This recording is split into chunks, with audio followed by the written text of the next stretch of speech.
Audio timing. Ah, So where's my camera? I don't know. I have to start video. Ah, here I am. Rock you like a hurricane.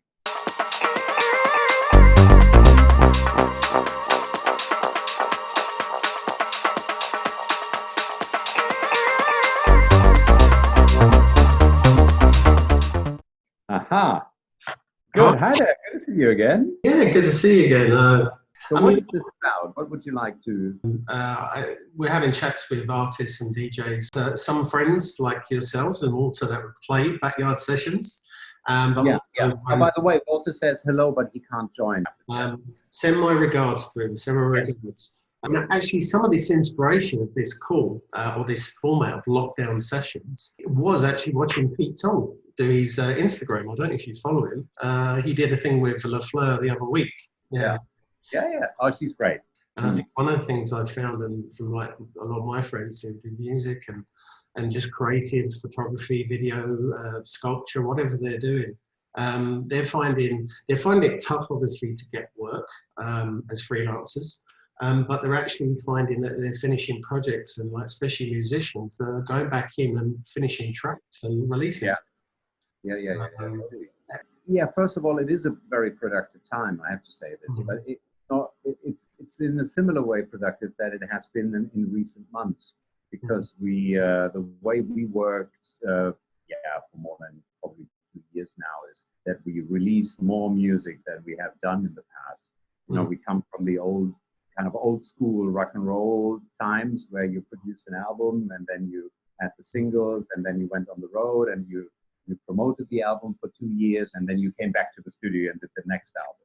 So that's not what we do anymore. We have we're in a constant flow of production and then releasing when we feel it's ready. So basically every 8 weeks or so, something new is coming, and then it's an EP, and then it's a remix, and then now is an album. But then there's going to be other releases already throughout the summer.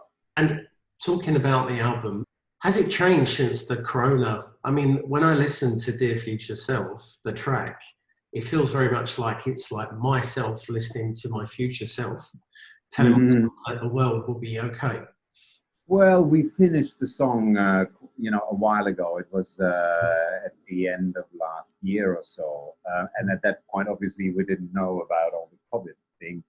It was we saw it. For us, it was more like it came from the atmosphere last year when all the environmental issues were very much in the news, which is actually great. So that's something we really support. And when we met with Lazarus Man and he wrote the lyrics, we thought it was great because at that point everything was also quite depressing. It seems okay, it's the end of the world and we can't change anything, and whatever we do, it won't help. And I mean, now we see, the world is getting better quite quickly. If we are calm a little bit. And I hope that the result of all this crisis will be that also the big industries are probably a bit more careful. But it comes to, you always think, what can I do as an individual? But it comes to very much your own decisions. You as a consumer, as a customer, you can make your decisions. And if you decide to buy things that are better for the environment, or there's stuff you can do.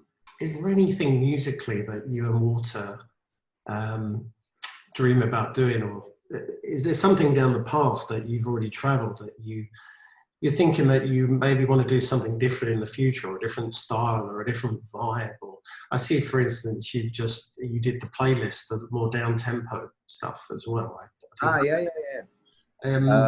Cinematic Shade. At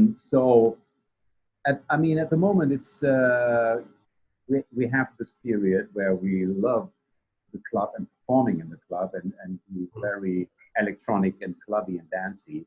But of course, now we can't play live. We can't promote the album and play in front of audiences.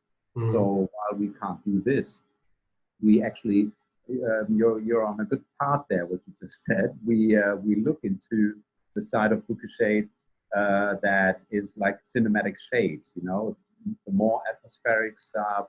Our very first album called Memento. There's a track on it called Vertigo, which has like a disco feel to it.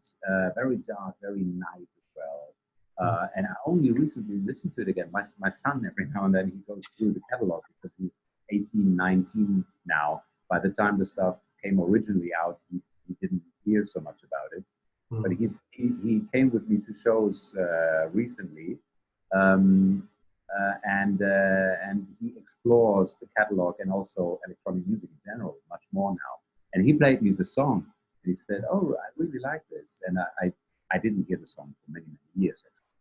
And I thought, yeah, that's something to explore as well. So there's a lot we can do, and we're excited about music. Yeah. Yeah. Arno, thank you for today. Thanks for calling. It was a pleasure.